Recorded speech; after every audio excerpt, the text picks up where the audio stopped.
मुख्याध्यापक Mane sir, Raskar sir, Dere sir, Jagtap madam, Khamkar madam तसेच इतर सर्व अध्यापक अध्यापिका, विद्यार्थी विद्यार्थिनींनो, PM-शा फाउंडेशन ही पुण्यातल्या गोखले नगरला असलेली ही संस्था मानवी आरोग्य स्वप्न नवे ध्येय हे ब्रीदवाक्य उराशी बाळगून काम करणारी ही संस्था मानवी आरोग्यासाठी अनेक प्रकारचे उपक्रम या संस्थेमार्फत राबवले जातात. शहरातल्या महिलांच्या स्वच्छतागृहाचा प्रश्न असेल, एक ना अनेक उपक्रम या संस्थेमध्ये राबवले जातात.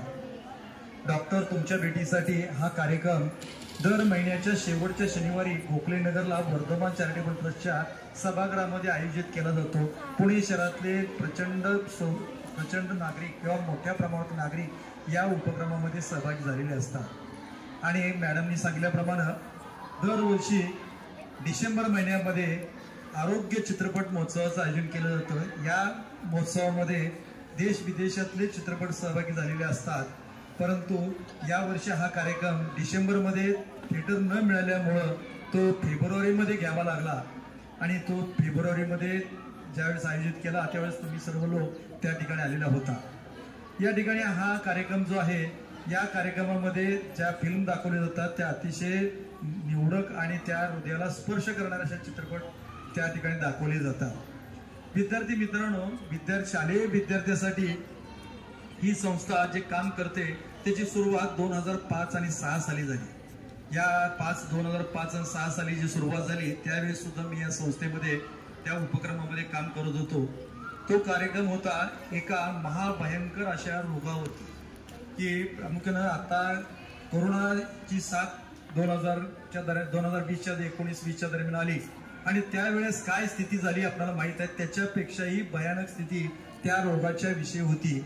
आणि तो रोग होता तो इयत्ता 9वी ते 11वी-12वीच्या विद्यार्थ्यांना जास्त प्रमाणामध्ये त्या रोगाची लागण होत होती.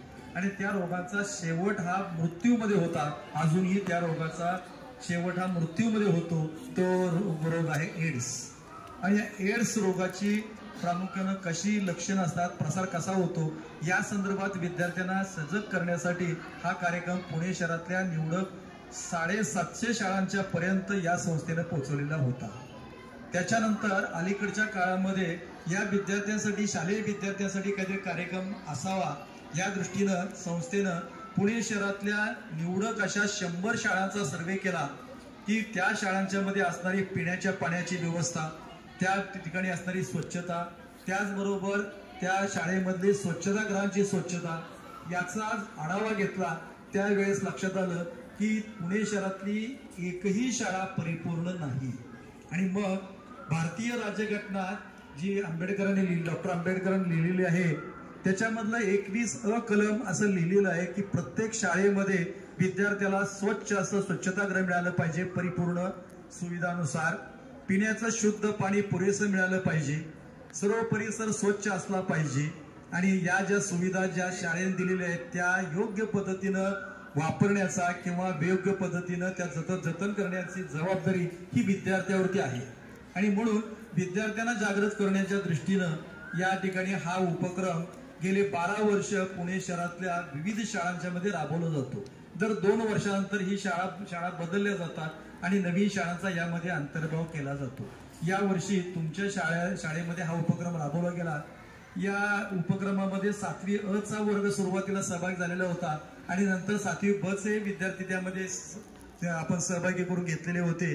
दोन्ही वर्गाचे विद्यार्थी जे आहेत अगदी तत्परतेने त्यामध्ये सहभागी होत होते आणि कुठलीही ऍक्टिव्हिटी असेल त्यामध्ये मनोभावे अगदी सक्रिय सहभाग प्रत्येक विद्यार्थ्याचा त्या ठिकाणी होता. तास संपल्यानंतर 2-4 विद्यार्थी तर थांबलेले असायचेच आणि सर माझा काहीतरी शंका आहे, माझी शंका आहे आणि त्याचं उत्तर त्या विद्यार्थ्यांना द्यावं लागायचं. म्हणजे विद्यार्थी नुसतेच ऐकलं आणि सोडून दिलं असं काम करत नव्हते, तर काही त्या ठिकाणी आपल्याला जो बोध दिला जातोय मग तो पाण्याच्या संदर्भातला असेल, पिण्याच्या पाण्याच्या संदर्भातला असेल, त्यापासून होणारे रोग असतील, प्रदूषण कसं होतं, वेगवेगळ्या प्रकारचे रोग कसे निर्माण होतात, पाण्याची बचत कशी केली पाहिजे, स्वच्छतागृह कशी असली पाहिजेत, कशी आहेत, तुम्ही कशी ती वापरली गेली पाहिजेत, विद्यार्थी केंद्रित स्वच्छतागृह म्हणजे काय, त्याचबरोबर स्वच्छतेच्या वेगवेगळ्या उपक्रमांतर्गत या ठिकाणी हा उपक्रम तुमच्या शाळेमध्ये राबवला गेलेला आहे आणि या प्रत्येक उपक्रमामध्ये विद्यार्थ्यांचा सक्रिय सहभाग या जाणवलेला आहे।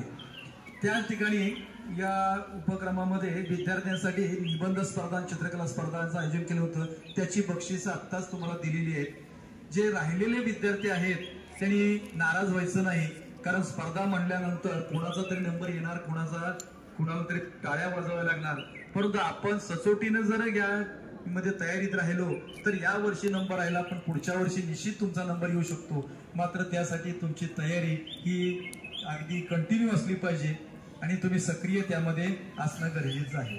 तेव्हा हा जो उपक्रम आहे, या उपक्रमाची सांगता आज या वर्षीची उपक्रम सांगता आपण या ठिकाणी करतोय।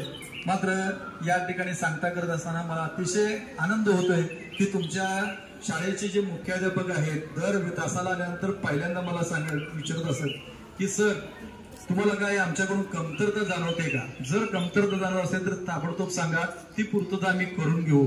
मात्र तुमचा उपक्रम जर तो यशस्वीरित्या चालू राहिला पाहिजे अशी अगदी ज्याला प्रोत्साहनाची थाप मला पाठीवरती त्यांची नेहमी पडत होती आणि त्याच्यामुळे हा उपक्रम जो आहे तो यशस्वी झाला।